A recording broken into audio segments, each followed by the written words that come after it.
All right, at least Mr. Richmond's two cases, 24M 2519, 25M 1312. Mr. Richmond, come on, join your attorney, please.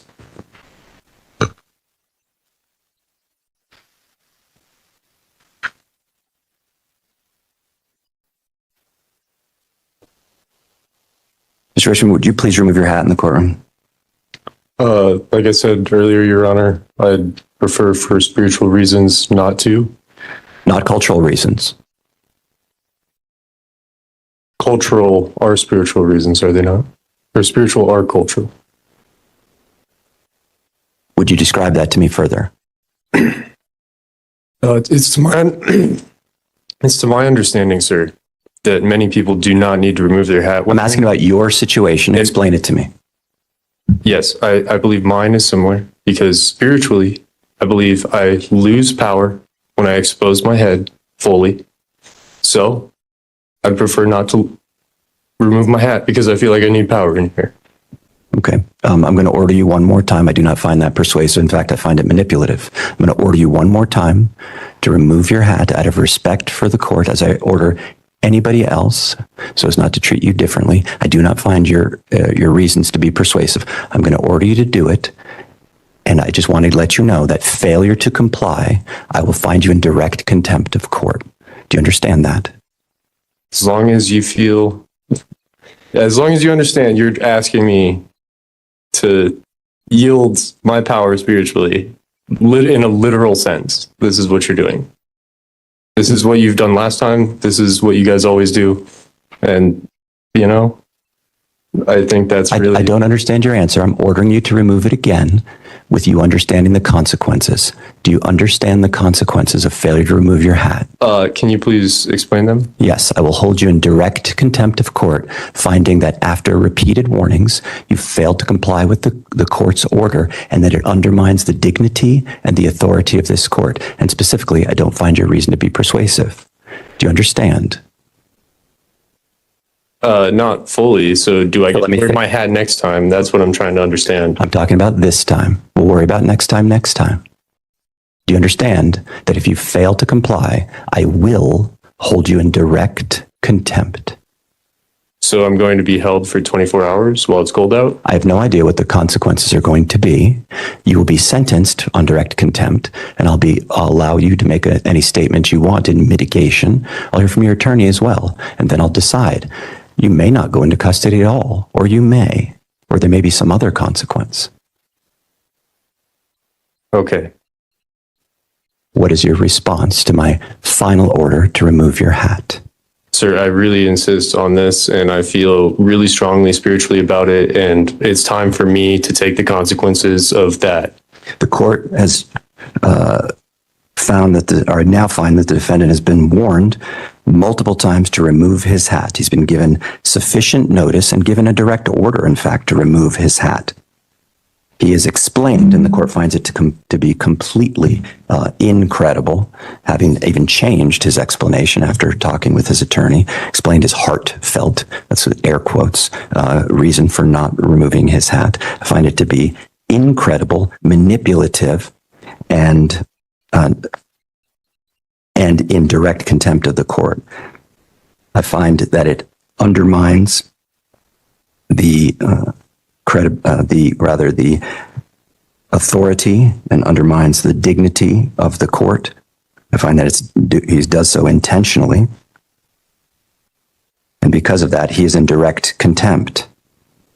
Regarding the sentence, and I will sentence you in a moment, but let's take care of the pretrial readiness conference piece first, and then we'll talk about the sentence. Anything else on the trials? No, Your Honor.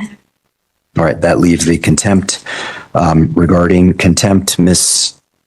Volkowski, do you want to be heard, or you want your client to be heard, or what would you like to do? One moment, Your Honor. Yes. Your Honor, unfortunately, I don't have anything to add to the record. Okay. Mr. Richmond, you're given the opportunity, and you can just stay right there, to tell me anything you want before I decide on the sentence for the direct contempt. If you want to say something, you may. If you don't, that's fine too.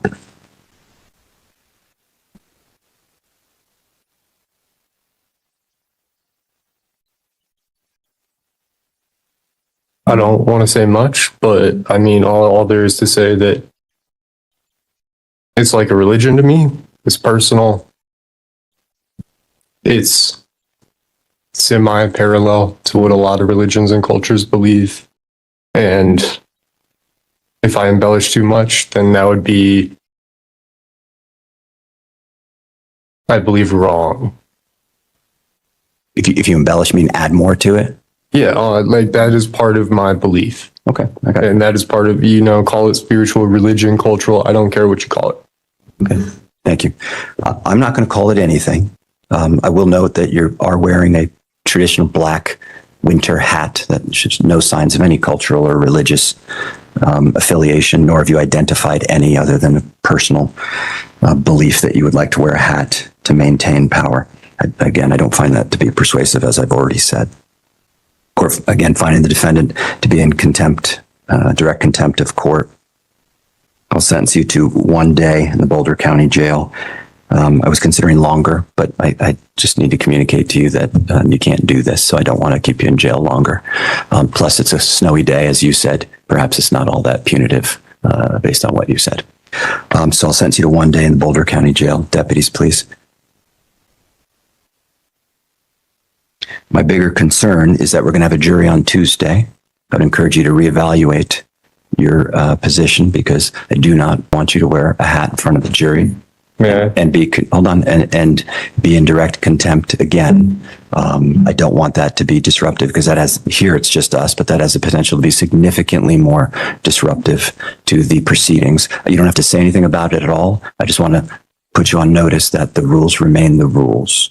You could talk to Ms. Bukowski about it if you want. You could say something too, but I just might be better to think about it and then talk to Ms. Bukowski.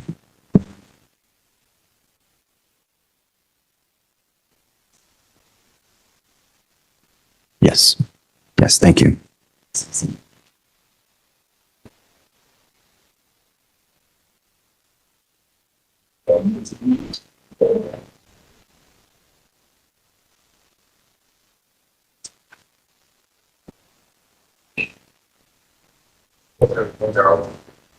As far as I recall.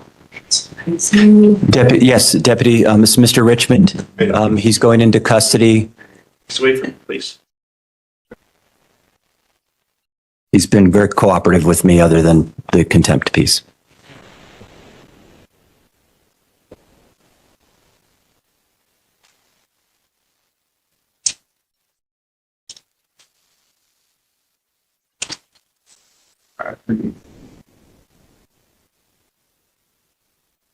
And so the record's